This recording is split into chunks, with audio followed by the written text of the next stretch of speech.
Picture this. You step into a shadowy temple, the air smoky with burning herbs. There's a woman there, draped in flowing robes, chewing laurel leaves. Her eyes roll back as she starts muttering these strange, cryptic words. To us, might look like she's having some kind of episode. But to the ancient Greeks, this was the Oracle of Delphi, a direct hotline to the gods. Kings, peasants, they'd all make the journey just to hear her prophecies. Now flash forward to today. You're scrolling TikTok and there's this girl whispering to her phone. I am wealthy. I am loved. The universe gives me everything. She's deep in what the internet calls Delulu manifestation. This idea that if you fake confidence hard enough, reality will actually bend to your will. At first glance, total opposites, right? Ancient priestess versus modern teen with a smartphone. But here's the wild part. They're actually playing the same psychological game. Both are using the mind's crazy power to shape reality. The Greeks called it divine possession. We call it the placebo effect or self-fulfilling prophecies. But honestly, it makes you wonder, did those ancient priestesses stumble onto brain hacks that scientists are only now starting to figure out? That's what we're calling the oracle effect, that spine-tingling way pretending something's true can sometimes make it true. Over this series, we'll unpack how temple prophecies and TikTok affirmations tap into the same mental wiring, why our brains fall for this trick so easily, and how to use this knowledge without totally losing the plot. Here's the thing, your brain isn't some neutral observer. It's basically a prediction machine, always guessing what comes next based on what's happened before. That's why both ancient prophecies and modern manifestation can work. Not because they magically control the future, but because they rewire how we see the present. Take the Delphi Oracle. Turns out, those priestesses were probably high on ethylene gas leaking from the temple floor when they gave their prophecies. Some king would ask, "Should I go to war?" And she'd gasp out something like, "A great empire will fall." Genius, right? If he won, the prophecy was right.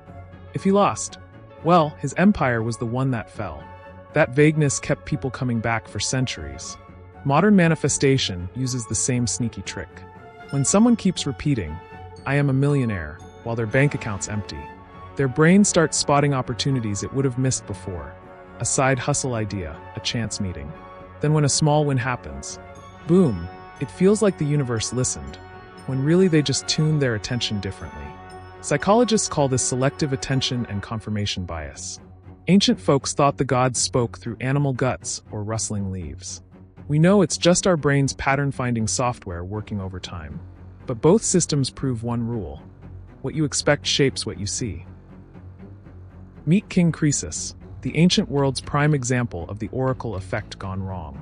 Before attacking Persia, he asked Delphi if he'd win. The oracle replied, "If you cross the river, a great empire will fall." Croesus heard what he wanted, thought it meant Persia's downfall. So he attacked and watched his own empire crumble. Sound familiar? Fast forward to today. A student visualizes, "I've already aced the test so hard they skip studying." Then blames the universe when they fail. Same story, different century. But here's the flip side. There's this Roman general who consulted the Sibylline books before battle. The prophecy seemed to predict disaster, until his advisor flipped the words order. Suddenly, victory foretold. They won, proving sometimes it's not the message, but how you interpret it. Modern psychology backs this up too. Someone repeating, "I'm unlucky in love," will literally overlook potential partners. But someone asking, "How could love surprise me?" Their brain starts spotting chances everywhere. Flexible thinking beats blind belief every time. The dark side's obvious.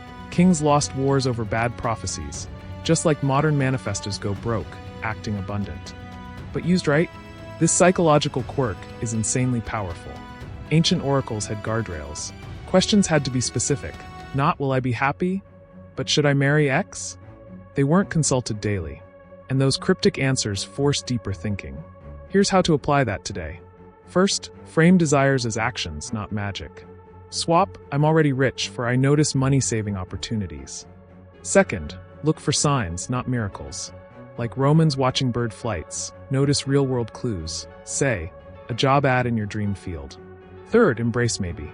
The smartest oracle users knew prophecies were hints, not guarantees. Here's the key difference. Greeks thought fate was fixed but mysterious. Manifestation culture claims we control everything. Neuroscience says the truth's in the middle. We can't command the future, but our expectations shape what we notice and do. The real lesson here isn't about controlling fate, it's about self-awareness. Ancient priests knew prophecies were dangerous if taken literally. That's why they spoke in riddles. Today, we cut out the middleman, no more tripping priestesses, but lost that protective wisdom too. When you catch yourself thinking, if I believe hard enough, I'll get promoted. Pause. Ask, what would the oracle of my rational mind say?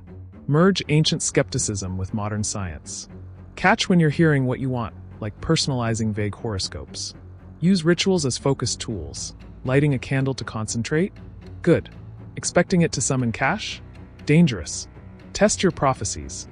If I'm destined for fame, hasn't made you practice your craft in months? It's not working. The true magic? Humans have always been both the prophets and the heroes of our own stories. Whether through sacred trances or phone affirmations, we're all chasing the same thing. Proof that our minds shape reality. And sometimes, that belief alone makes it true.